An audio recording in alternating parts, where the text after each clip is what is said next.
चिराग पासवान जी जो रामविलास पासवान जी के सुपुत्र हैं, वो जो भी बोल रहे हैं वो भाजपा के इशारे पर बोल रहे हैं, उसके नेताओं के सीख पर बोल रहे हैं। जो कुछ भी बोल रहे हैं चिराग पासवान जी, वो जदयू को परेशानी में डालने के लिए बोल रहे हैं, उनकी बेचैनी को बढ़ाने के लिए बोल रहे हैं।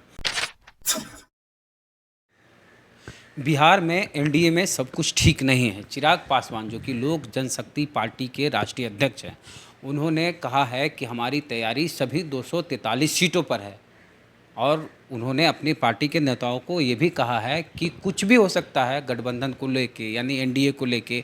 बीजेपी और नीतीश कुमार की पार्टी जेडीयू एनडीए में है और उसी के साथ लोक जनशक्ति पार्टी है। तो लोक जनशक्ति पार्टी का जो स्टैंड है वो पहले ही क्लियर हो चुका है कि गठबंधन में कुछ भी हो सकता है। ऐसा चिराग पासवान ने कहा था अपने कार्यकर्ताओं से या नेताओं से। एक कार्यकर्ता नेता उनके कहिए मुंगेर के, उन्होंने बयान दिया था कि एनडीए में सब कुछ ठीक है, गठबंधन मजबूत है। तो उस नेता को पार्टी से निकाल दिया गया, पद से हटा दिया गया, जिला अध्यक्ष थे वो। तो इस तरह से चिराग पासवान की जो कह रहे हैं कि हमारी तैयारी सभी 243 सीटों पे है। नीतीश कुमार को नेता नहीं मानते हैं। चिराग पासवान ने कहा कि हमारा गठबंधन बीजेपी के साथ है, जेडीयू के साथ नहीं है। बिहार में जो कुछ गलत भी हुआ है बिहार सरकार में, तो उसमें हम उनके भागीदार नहीं, क्योंकि हम बिहार सरकार में नहीं हैं। हमारा गठबंधन बीजेपी के साथ है, जदयू के साथ नहीं है। तो इसी मुद्दे पे बात करेंगे। उदय नारायण चौधरी इस वक्त हमारे साथ हैं, बिहार विधानसभा के स्पीकर रहे, डोल टर्म 10 साल पहले जेडीयू में थे, अभी फिलहाल लालू यादव की पार्टी आरजेडी में है और काफ़ी एक्टिव हैं। अभी दलित समाज से भी आते हैं, चिराग पासवान भी दलित हैं। देखिए, भारतीय जनता पार्टी एक ऐसी पार्टी है जो डेमोक्रेसी में जिसको विश्वास नहीं है। रातों रात आपने देखा महाराष्ट्र में उन्होंने 6 बजे भोर में 4 बजे भोर में राष्ट्रपति शासन उठा के ओथ करवाया, वहाँ मात खाए। कोरोना का इतना भयंकर चल रहा है, बढ़ रहा है, और इस कोरोना में भी कोरोना से लड़ने की चिंता नहीं थी भारतीय जनता पार्टी को। मध्य प्रदेश में कैसे कांग्रेस को तोड़ा जाए, उसके तोड़ने की कांग्रेस को तोड़ करके शिवराज पाटिल को उसने बनाया, शिवराज सिंह को बनाया मुख्यमंत्री। अब अभी राजस्थान में लगा हुआ है। किसी तरह से कांग्रेस शासित राज्य जो है गहलोत जी की, उसको ये तोड़ना चाहते हैं। और बिहार में अब तक भाजपा की सरकार नहीं बन पाई है, इसका बड़ा मलाल है मोदी जी को और अमित शाह को। भाजपा की सरकार मतलब बिहार का मुख्यमंत्री भाजपा का नहीं बन पाया है, इसलिए भाजपा के लोगों को अभी भी बड़ा मलाल है। और आदरणीय जदयू के नेता माननीय नीतीश कुमार जी जो हैं, उनको लग रहा है कि भाजपा इनको मदद कर रही है, लेकिन सच्चाई तो ये है कि चिराग पासवान जी जो रामविलास पासवान जी के सुपुत्र हैं, वो जो भी बोल रहे हैं वो भाजपा के इशारे पर बोल रहे हैं, उसके नेताओं के सीख पर बोल रहे हैं। उदाहरण के लिए उन्होंने कहा कि 243 सीट पर उनकी तैयारी चल रही है चुनाव लड़ने की। तो भाई 243 सीट पर चल रही है और गठबंधन के बारे में उनका एक नेता बोलता है, जिला का अध्यक्ष बोलता है कि गठबंधन बरकरार रहेगी, एनडीए में कोई खटपट नहीं है, तो उसको उसके पद से हटा देते हैं और कहते हैं कोई गठबंधन के बारे में नहीं बोलेगा। ये क्या इशारा करता है? ये इशारा करता है कि जो कुछ भी बोल रहे हैं चिराग पासवान जी, वो जदयू को परेशानी में डालने के लिए बोल रहे हैं, उनकी बेचैनी को बढ़ाने के लिए बोल रहे हैं।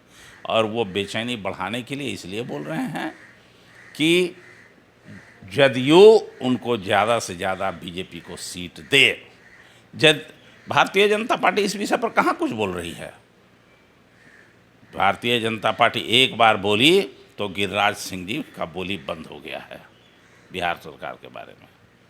इसके पहले भी एनडीए में जो लोग विरोध में बोल रहे थे, भारतीय जनता पार्टी बोली। टॉप नेता तो छोड़ दीजिए, जो दूसरे दर्जे के नेता है आदरणीय भूपेंद्र यादव जी जैसे लोगों ने जब लोगों को कहा कि इस पर नहीं बोलिए, तो सब लोगों ने अपना मुंह बंद कर लिया। अब बोल रहे हैं चिराग जी की 243 सीट पर हमारी तैयारी चल रही है। उतना ही नहीं, जब इस पर भी सुगबुगाहट नहीं हुई जदयू में, तब क्या बोल रहे हैं तब बोल रहे हैं कि बिहार के चुनाव के तिथि को आगे बढ़ाया जाए। चिराग जी ही बोले हैं। चिराग जी ने कहा, पहले तो राष्ट्रीय जनता दल के तेजस्वी प्रसाद यादव ने कहा, और हम सब लोग तेजस्वी प्रसाद यादव के विचार के साथ हैं, कि कोरोना में बिहार का चुनाव कराना संभव नहीं है। ये जो कह रहे हैं वर्चुअल रैली, ये वर्चुअल रैली क्या होता है भाई? आम जनता में चलिए, सामने मीटिंग करिए, सभा करिए, लोगों को कन्विंस कीजिए। तो आप इस चाइना के बने हुए एलसीडी, आज चाइना के बने हुए मोबाइल के सहारे आप चाहते हैं कि देश में वर्चुअल रैली करके अब शासन कर लें। आप कहिए स्वदेशी आंदोलन चलाएंगे और चुनाव में खाली चाइना का बना हुआ एलसीडी और चाइना का बना हुआ मोबाइल का प्रयोग कीजिएगा। ये माने एक साथ कथनी और करनी में इनका फर्क नज़र आता है। तो इसलिए इन्होंने कहा, चिराग पासवान से कहवाया कि डेट बढ़ाया जाए, कि डेट बढ़ाने का मतलब है कि 29 नवंबर के बाद अगर चुनाव होती है बिहार में, देखिए ना, बाढ़ है, ज़बरदस्त बाढ़ है। पटना में देख लिए क्या स्थिति है अभी, पानी पड़ जाने पर जल जमाव हो गया। पिछले वर्ष तो वेनिस शहर बन गया था, नाव से चलना पड़ रहा था। स्थिति फिर इस बार होने वाली है वही स्थिति। उत्तरी बिहार, नेपाल के साथ हमारा संबंध नहीं ठीक है, नेपाल में भारी बारिश हो गई है, नेपाल की पानी आने वाले हैं, 2-3 जिला यहाँ भी पुनः तबाह होने वाला है। क्या किए हैं? कुछ तो किए नहीं। तो अब जो है सो चिराग पासवान जी ने कहा कि तिथि बढ़ाई जाए चुनाव की। इसका मतलब कि बिहार में राष्ट्रपति शासन में चुनाव हो। हम लोगों को कोई फर्क नहीं पड़ता है, आरजेडी को महागठबंधन को क्या फ़र्क है? हम लोग तो मांग ही कर रहे हैं कि आप बिहार की जो भौगोलिक स्थिति है, मौसम के कारण वो बिगड़ा हुआ है, बाढ़ है चारों ओर, कोरोना के कारण लोग परेशान हैं, गांव में जो मजदूर प्लान करके आए हैं पूर्ण रूप से सेटल नहीं हुए हैं, सैकड़ों लोग आकाश की बिजली से मर गए हैं, तरह तरह की घटनाएं घट रही है। इस परिस्थिति में चुनाव के डेट को आगे बढ़ा देना चाहिए। लेकिन अब इससे भी बेचैनी नहीं बढ़ी थी जेडीयू को, तो चिराग पासवान जी से बुलवाया बीजेपी ने, इसलिए कि राष्ट्रपति शासन में चुनाव होगा तो सब कुछ बीजेपी के हाथ में होगा और बीजेपी के आदेश पर सब कुछ कार्रवाई होगी। राज्यपाल के माध्यम से चलेगा। जो यहाँ राज्यपाल के सहयोग के लिए 4-5 असिस्ट करने वाले जो पदाधिकारी बनाए जाएंगे, सब बीजेपी उनको नियुक्त करेगी। जैसा चाहेंगे वैसा होगी। ब्यूरोक्रेसी, चाहे ब्यूरोक्रेसी में फिर बदलाव का हो, चुनाव में जो भी करने का हो, सब कुछ होगा बीजेपी के इशारे पर। उसमें नीतीश कुमार जी, हमारे मुख्यमंत्री जी कुछ कर नहीं पाएंगे।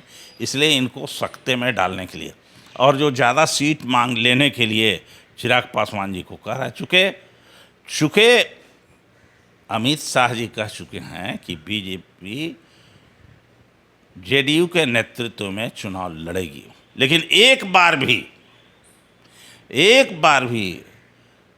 बीजेपी ये नहीं कहा कि अगला बिहार का मुख्यमंत्री नीतीश कुमार होंगे। नेतृत्व में चुनाव लड़ना एक बात है और अगला बिहार का मुख्यमंत्री नीतीश कुमार होंगे ये दूसरी बात है। एक बार भी उसने नहीं कहा। और वो तो स्वेच्छा से उन्होंने बना दिया था। सोनिया गांधी जी के समय हुआ था तो सोनिया गांधी ने तो कह दिया था मनमोहन सिंह प्रधानमंत्री होंगे, लेकिन ये कहाँ, बीजेपी कहाँ कह रही है कि अगला मुख्यमंत्री नीतीश कुमार बिहार के होंगे। नहीं हो। और सीट भी ज़्यादा, इसलिए सीट की बात किया, तैयारी की बात किया एलजेपी ने कि चिराग जी ने कि अब सीट किसी भी अवस्था में बीजेपी, जेडीयू को बीजेपी से ज़्यादा सीट नहीं मिले, क्योंकि तीनों को जब सीट मिलेगा तब सीट कमेगा। इसीलिए ये सब अगला मुख्यमंत्री के सीट का खेल है। अगला कौन कितना सीट पर लड़ेगा उसका खेल है। एनडीए में ये खटपट चल रही है, लेकिन अपना घाव तो दिखता नहीं है। ये हमेशा देखते हैं महागठबंधन को। जब देखते हैं कि महागठबंधन ठीक ठाक चल रही, सुचारू रूप से चल रही, हिम्मत नहीं है इन लोगों में, एनडीए के लोगों में, कि खुलेआम जा कर के मीटिंग सभा करके, चुनावी सभा कर करके और वोट मांग लें। क्या किस नाम पर मांगेंगे वोट? चलें मांगें वोट, हिम्मत नहीं है तो रूम में बंद होकर के वर्चुअल रैली के माध्यम से चाइनीज एलसीडी और चाइनीज मोबाइल के सहारे ये लोग वोट मांगना चाहते हैं, जिसको आम जनता समझ रही है। आगे आने वाले दिनों में चुनाव में इसको जवाब देने का काम करेगी और हम लोग मांग करते हैं कि चुनाव की तिथि को बढ़ाया जाए। जो बाढ़ है उसको ध्यान में रखते हुए, जो कोरोना बीमारी जिस तरह से फैल रही है उसको ध्यान में रखते हुए। तो ये उदय नारायण चौधरी थे, आरजेडी नेता। इनका कहना है कि चिराग पासवान जो कुछ बोल रहे हैं बीजेपी के इशारे पर बोल रहे हैं और बीजेपी की जो मंशा है वो नीतीश कुमार को मुख्यमंत्री बनाने की मंशा नहीं है। इस विधानसभा चुनाव के बाद हो सकता है कि बीजेपी और एलजेपी के पास इतनी सीटें आ जाए कि वो नीतीश कुमार को किनारे कर दे और बीजेपी का कोई नेता मुख्यमंत्री बने। अगर एनडीए की जीत होती है तो, अगर नहीं तो फिर अगर महागठबंधन की सरकार बनती है तो महागठबंधन में मुख्यमंत्री के उम्मीदवार दावेदार तेजस्वी यादव हैं, तो वो मुख्यमंत्री बन सकते हैं। कुछ तो यही होगा, इसके अलावा तो कुछ विकल्प ही नहीं बिहार में। तो आपकी क्या प्रतिक्रिया इस पर, आप क्या सोचते हैं? प्रतिक्रिया अपने कमेंट बॉक्स में जरूर दें। चैनल को सब्सक्राइब नहीं किए तो कर लीजिए, बेल आइकन जरूर दबाएं। चलते हैं, जय भीम, जय भारत।